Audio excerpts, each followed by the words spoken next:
You ever meet someone who changes the way your heart beats?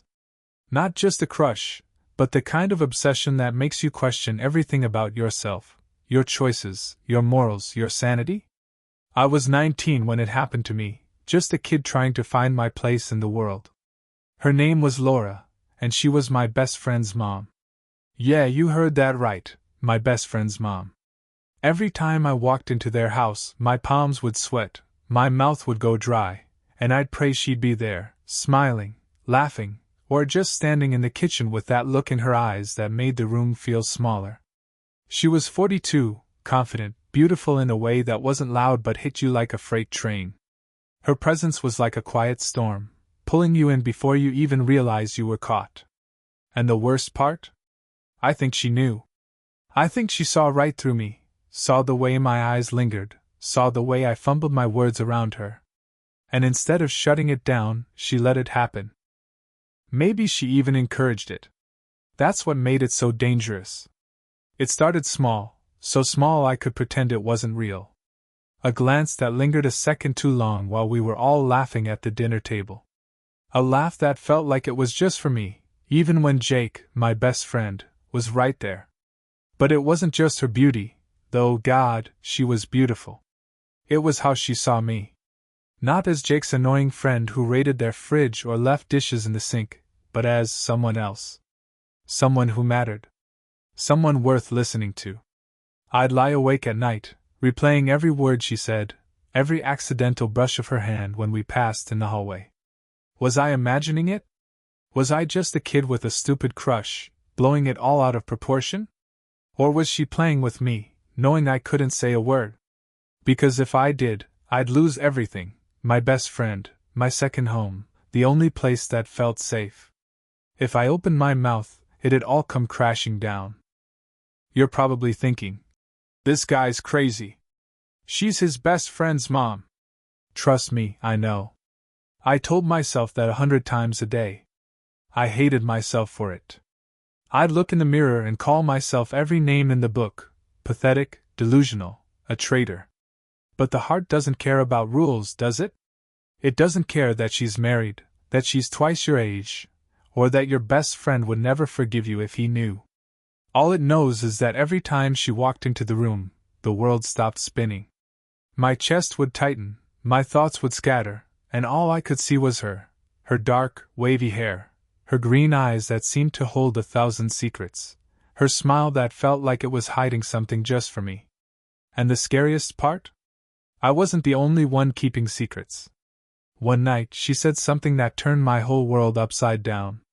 Something that made me realize this wasn't just in my head, that she was in it too, even if she'd never admit it. Want to know what she said? Stick around, because this story's about to get messy, messier than I ever thought possible. Let me take you back to where it all began, to the summer that changed everything. I was 19, a college freshman, still figuring out who I was and what I wanted. My best friend, Jake, and I had been inseparable since middle school. We'd spend hours playing video games, sneaking beers from his dad's stash, talking about girls and dreams and all the stupid things you think matter when you're young. His house was my second home, a refuge from my own chaotic life. My parents were always fighting, screaming matches that echoed through our tiny apartment, so Jake's place was my escape. It was warm, stable, alive. And at the center of it all was Laura, Jake's mom, the one who made it feel like a home. Laura wasn't like other moms. She didn't hover or nag or treat us like kids who needed to be babysat. She was different. She had this quiet confidence, like she knew exactly who she was and didn't need anyone's approval.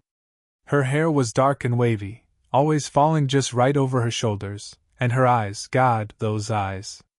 They were green, sharp, like they could see straight through you, right into the parts you didn't want anyone to see. She'd tease Jake and me about our messy hair or our terrible taste in music, but it never felt mean. It felt personal, like she cared enough to notice the little things. She'd laugh at my dumb jokes, ask about my day, and actually listen when I answered.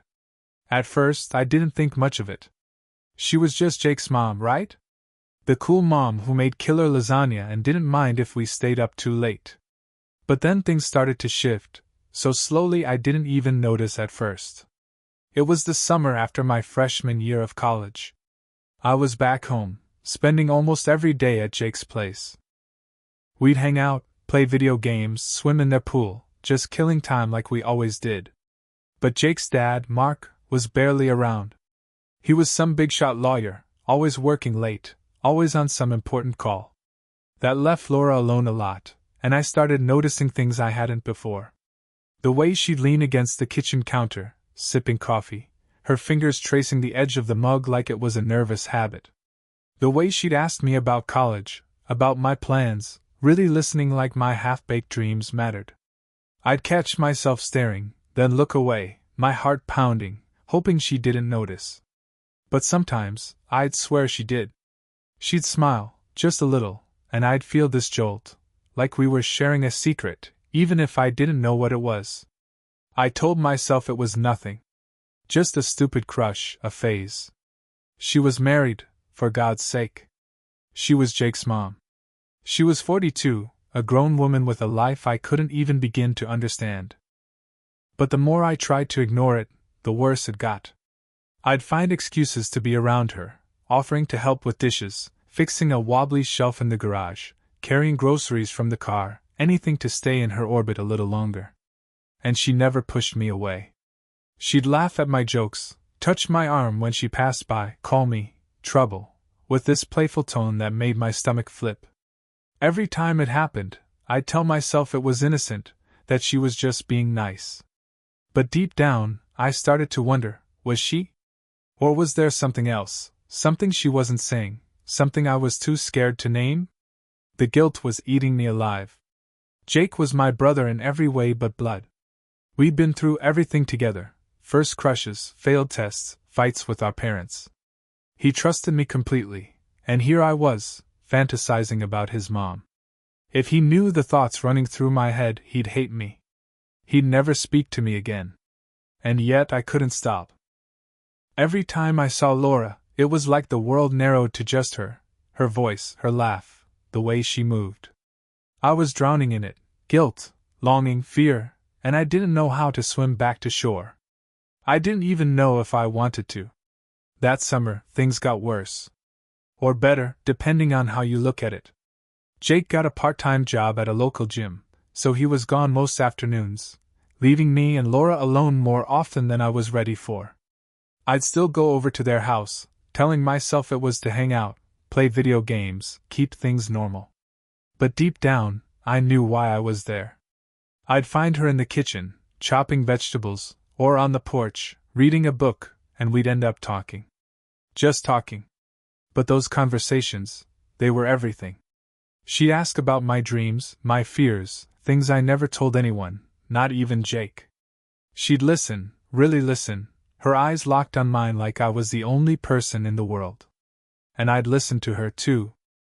She'd talk about her life, her marriage, how things with Mark weren't as perfect as they seemed. He was always working, always distant, leaving her to hold everything together. She'd laugh it off, but I could hear the loneliness in her voice, the cracks in her perfect exterior. It made me want to fix it, to be there for her, even though I knew I had no right. One day, I was helping her carry groceries from the car. Our hands brushed as I passed her a bag, and she didn't pull away. She just looked at me, her eyes locking onto mine for a second too long, and I swear my heart stopped. "You're sweet, you know that?" she said, her voice soft, almost like a whisper. I mumbled something stupid, probably about the groceries, and turned away, but my mind was screaming. Sweet? Was that all she meant? Or was there more? Was she saying something without saying it? I played that moment over and over in my head, dissecting every word, every look, trying to figure out what was real. The tension kept building, like a storm gathering on the horizon. Little moments that felt like they meant something, even if I couldn't be sure. She'd wear these sundresses that hugged her in all the right places, making it impossible to think straight. She'd catch me looking and smile, not calling me out, just letting it happen. I started to notice how she'd linger when we were alone, how her voice got quieter, warmer, like she was letting me in on something private. One night, Jake was at a party, and I stayed late to help her fix a leaky faucet in the basement. We were side by side, tools scattered around us, and she was so close I could smell her perfume, something soft, like lavender and vanilla. She laughed at something I said, her shoulder brushing mine, and I froze. "You're good at this," she said, her hand resting on my arm for just a second. It was nothing, right? Just a friendly gesture. But it didn't feel like nothing. It felt like fire. The guilt was unbearable now. Every time I saw Jake, I felt like a traitor, like I was carrying a bomb that could go off at any moment. I'd lie awake at night, hating myself, telling myself to stop, to get over it, to be a better friend. But then I'd think of her smile, her laugh, the way she said my name, and I'd be right back in it. I started to wonder if she felt it too. Was she just being friendly, or was she testing me? Pushing me to see how far I'd go? The thought made me dizzy, like I was standing on the edge of a cliff. I wanted her to stop, to go back to being just Jake's mom. But I also wanted her to keep going, to give me a sign, any sign, that I wasn't alone in this. Then came the night that changed everything. It was late, maybe 11 p.m., and Jake was asleep upstairs after a long day. I was about to leave, grabbing my jacket from the couch, when I saw Laura in the kitchen, cleaning up after dinner. I offered to help, like I always did, because it meant a few more minutes with her. We started talking, just the two of us, the house so quiet I could hear the hum of the fridge. She was telling me about a book she was reading, something about love and regret, and her voice was so soft, so raw, it felt like she was letting me see a piece of her soul. I don't know what came over me, but I said, "You sound like you're talking about yourself." It was bold, too bold, and for a moment, I thought I'd crossed the line. She stopped, looked at me, and I braced for her to shut me down. But then she smiled, this sad, knowing smile that made my chest ache, and said, "Maybe I am." My heart was pounding so hard I thought it would burst. I wanted to ask what she meant, to make her say it out loud, but I was terrified. She stepped closer, just a little, closing the space between us, and said, "You're too young to understand what it's like to want something you can't have." Her eyes were locked on mine, and I swear, the air between us was electric, like a spark waiting to ignite. I opened my mouth to say something, anything, but nothing came out. She reached out, her fingers brushing my hand, so light it could have been an accident. "You should go home, Trouble," she said, her voice barely above a whisper. But the way she said it, it wasn't a dismissal. It was a warning, like she was fighting something inside herself. Or maybe she was warning me, telling me to run before we both did something we couldn't take back. I left that night feeling like I was falling apart. My hands were shaking as I drove home, her words playing on repeat in my head. "Want something you can't have." She knew. She had to know how I felt, how every moment with her was torture and ecstasy all at once. And that one sentence, it was like a confession, wasn't it? Was she talking about me? About us?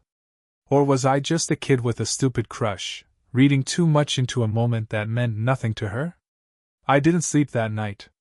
I couldn't. Because for the first time, I realized this wasn't just my secret anymore. She was in it, too, whether she wanted to be or not. The weeks that followed were pure torture. Every time I went to Jake's house, it was like walking a tightrope, balancing between pretending everything was normal and drowning in the tension that hung between me and Laura. I'd see her in the kitchen, laughing with Jake about some dumb thing he did, or folding laundry in the living room, and my eyes would find her without meaning to. She was everywhere, her voice, her scent, the way she moved. And she wasn't making it easy. She'd asked me to stay for dinner, her voice casual but her eyes saying something else, something I couldn't quite read. She'd brush past me in the hallway, her hand grazing mine, and I'd spend the rest of the day dissecting it, wondering if it was an accident or if she meant it. Every moment with her was a puzzle, a question I was too scared to answer. Jake started to notice something was off. "You're weird lately, man," he'd say, half joking, his brow furrowed as he looked at me. I'd laugh it off, make some excuse about school or stress, but inside, I was panicking. Did he know? Could he tell? The thought made my stomach churn. I started pulling back, skipping hangouts, making excuses not to go over. But that only made it worse, because Laura would text me. Little things like, "Haven't seen you in a while, trouble," with a smiley face that felt like a dagger. Or, "Jake says you're busy, everything okay?" Every message was like a hook, pulling me back in, making it impossible to stay away. One afternoon, I was at their house, and Jake had to run to the store to grab something for dinner. Laura was in the living room, reading a book, her legs tucked under her on the couch. I was pretending to watch TV, flipping through channels I didn't care about, trying to ignore the way my heart raced just being in the same room as her. The silence was heavy, like it was waiting for something to break. She put her book down and looked at me, her eyes soft but searching. "You're quiet today," she said, her voice gentle but probing. I shrugged, trying to play it cool, but my heart was hammering so hard I thought she could hear it. She got up, walked over, and sat on the couch next to me, too close. Her knee was inches from mine, and I could feel the heat of her presence. "What's going on with you?" she asked, her voice so soft it felt like a secret. I could barely breathe. "Nothing," I lied, staring at the TV like it was the most interesting thing in the world. She tilted her head, like she didn't believe me, and said, "You sure? You seem different." I wanted to tell her. I wanted to spill everything, how I couldn't stop thinking about her, how every moment with her felt like a gift and a curse, how I was tearing myself apart over it. But I couldn't. The words were stuck in my throat, choked by fear and guilt. Instead, I said, "Just stressed about school." It was a weak excuse, and she knew it. She nodded, but her eyes didn't leave mine, like she was trying to see inside me. "You know you can talk to me, right?" she said. And then, so quietly I almost missed it, she added, "About anything." My throat went dry. I nodded, unable to speak, and she smiled, that same sad, knowing smile that haunted my dreams. Things escalated from there, like a car speeding toward a cliff. She started finding reasons to be alone with me, asking me to help with yard work, to grab something from the attic, to fix a light bulb in the hallway. Little tasks that felt like excuses, like she was looking for ways to keep me close. And I went along with it, because I was addicted. Every touch, every look, every word, it was like a drug, and I couldn't get enough. But the guilt was suffocating, a weight that grew heavier every day. I'd see Jake and feel like the worst person alive, like I was betraying him with every thought, every glance. I'd see Laura and forget why I cared, forget everything except the way she made me feel. Then came the moment I couldn't ignore, the one that pushed me past the point of no return. It was a Friday night, and Jake was out with his girlfriend, leaving the house quiet and empty. I was there, supposedly to drop off a textbook Jake needed for a class, but Laura had asked me to stay for coffee. We were in the kitchen, and she was telling me about her college days, how she'd wanted to be an artist but gave it up when she married Mark. Her voice was raw, vulnerable, full of the weight of her regrets, and I could feel it, the pain she carried, the dreams she'd let go. I don't know why I did it, maybe because I couldn't stand the distance between us anymore, but I reached out and touched her hand. Just for a second, my fingers brushing hers on the counter. She didn't pull away. She looked at me, her eyes wide, and said, "You're dangerous, you know that?" My heart stopped. "Me?" I said, trying to laugh it off, but my voice was shaking. She didn't laugh. She just looked at me, her eyes full of something I couldn't name, fear, longing, maybe both. For one terrifying, thrilling moment, I thought she might lean in, might close the gap between us. But she didn't. She stood up, breaking the moment like glass shattering, and said, "I need to get some air." She walked outside to the porch, and I followed, like an idiot, like I couldn't help myself. We stood there, the night air cool and quiet, the stars bright above us. "You're too young for this," she said finally, her voice low, not looking at me. "For what?" I asked, my voice trembling, desperate for her to say it. She turned to me, her eyes full of something raw and unguarded. "For me," she said, and the words hit me like a punch. Before I could respond, she turned and went back inside, leaving me standing there, my world spinning, my heart in pieces. After that night, everything changed. Laura pulled back, like she'd built a wall between us overnight. No more lingering glances, no more casual touches, no more moments that felt like secrets. She was still kind, still warm, but it was different, distant, careful. I'd catch her looking at me sometimes, her eyes full of something like regret, but she'd always look away, like she couldn't bear to hold my gaze. I tried to act normal, to pretend nothing had happened, but it was impossible. Every time I saw her, I felt like I was losing her all over again, losing something I never really had. And maybe I never did. Maybe it was all in my head, a fantasy I'd built from stolen moments and wishful thinking. A few weeks later, Jake dropped a bomb that changed everything. We were playing video games in his basement, and he was quieter than usual, his jaw tight.